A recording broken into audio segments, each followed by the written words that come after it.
it's crazy. Like, I mean, it's very surreal, kind of. Like, I don't even, a lot of times I'm like, did that really happen? It literally was hell. Kira Eccles thought she had the flu, but it got worse. Doctors told her she had meningitis. That's when the hallucinations began. She got up and started running around through the house, screaming, "Why can't anybody hear me?" And then she's, was going, "Oh my God, I'm dead, and I've died and gone to heaven." Kira even imagined being pregnant and delivering her own baby.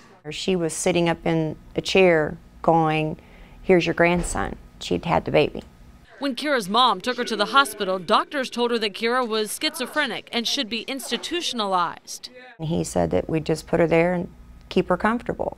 And both my husband and I looked at each other and looked back at him and said no. A second opinion agreed with them. She was taken to the University of Cincinnati. This is how Kira looked when she arrived. Convinced she was possessed by a demon, she begged for an exorcism. When she arrived, she was completely detached from all reality.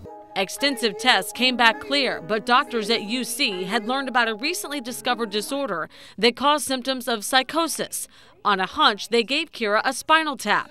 2 weeks later, it came back positive. Kira had anti-NMDA receptor encephalitis, an autoimmune disorder triggered by a tumor on her ovaries known as teratoma, from the Greek word meaning monster. The tumor that she had teeth, bone, and hair, very small.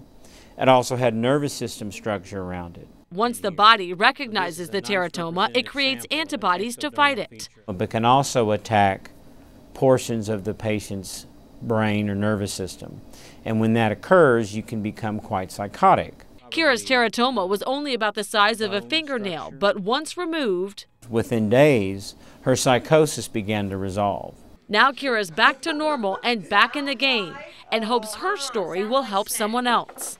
I think God gave this to me for a reason, and I wouldn't change it. I'm Vanessa Welch reporting. You would want the snore in there to let the... Well, that would be life.